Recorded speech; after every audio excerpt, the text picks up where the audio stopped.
सकारात्मक टीका ही सुद्धा ऐकण्याची आपली ताकद असली पाहिजे आणि त्याच्यातून सुधारण्याची तयारी असली पाहिजे. मी म्हटलं आमच्याकडे आवडेच काही सांस्कृतिक राजधानी आहे आणि परळी व्यापारी इथे रोडना थोड्या कमी वापरल्या जातात, रसिकता शून्य नवीन मायनस मोजली जाते आणि म्हणून मला असं वाटलं की हा रिस्पॉन्स कसा होईल.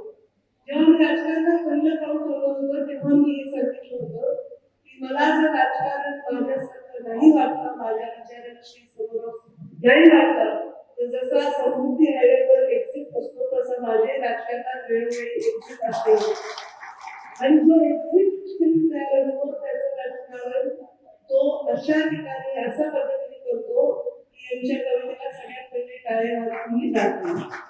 कारण आपण त्या देशात राहतो जिथे व्यक्ती स्वातंत्र्य आणि व्यक्त होण्याचं स्वातंत्र्य या दोन्हीलाही तेवढंच महत्व आहे आणि या व्यक्ती स्वातंत्र्यामध्ये कलाकार लोकांना जी मुभा दिली पाहिजे ती मुभा देण्याच्या संस्कृतीत आपण त्यांनी त्यांचं म्हणणं नाही मांडण्याची स्पष्ट सत्य बदलत नाही.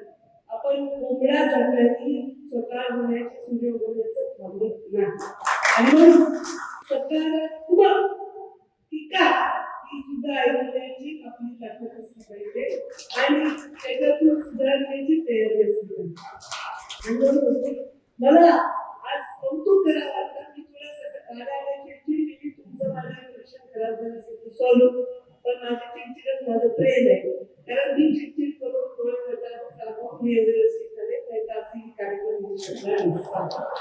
तुम्ही ज्यांचं नाव आधी घेतलं कवितेत ते कार्यक्रम म्हणजे त्यांना सवय आहे, गाणे बजावणे नाच गाणे यांची त्यांना सवय आहे. इथे शिट्ट्यापिट्ट्याची मला सवय नाही, कारण माझ्या डोळ्याच्या भागात वाढलेले लोक वयस्कर असले तरी, पण शिट्टी बायकांनी मारली हे लोक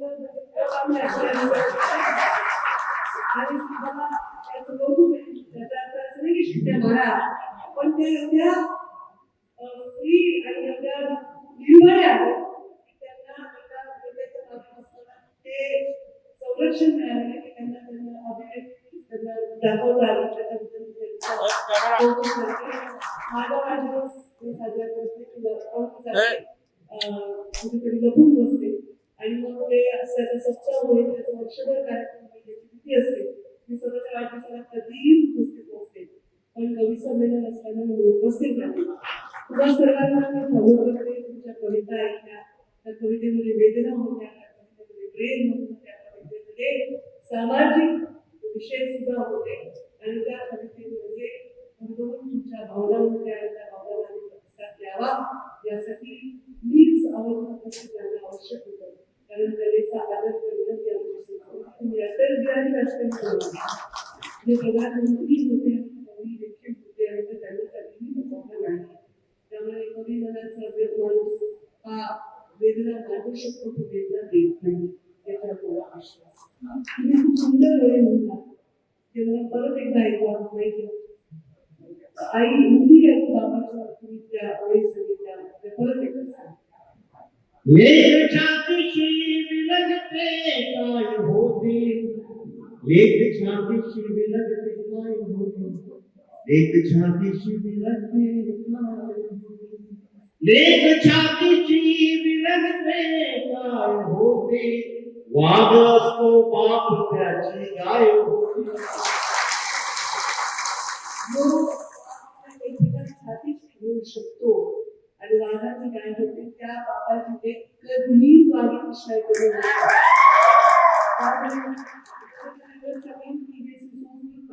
माझ्या राजकारणाच्या पहिल्या पावलाची घेतलेली शपथ आहे. माझ्या फॉलोअर सुसंस्कृत असला पाहिजे, तो रसिक असला पाहिजे. रसिक वेगळ्या रसिक असला पाहिजे, त्याचा संस्कृतीशी नातं असलं पाहिजे. आज मला वाटतं 24 वर्षाचा माझा प्रवास यशस्वी होत आहे. अशी पिढी घडत आहे आणि ही अशी पिढी माझ्या बरोबरची पोरं ही पिढी त्याच्यामध्ये योगदान देत आहे. त्याबद्दल त्यांचे खूप खूप आभार मानते.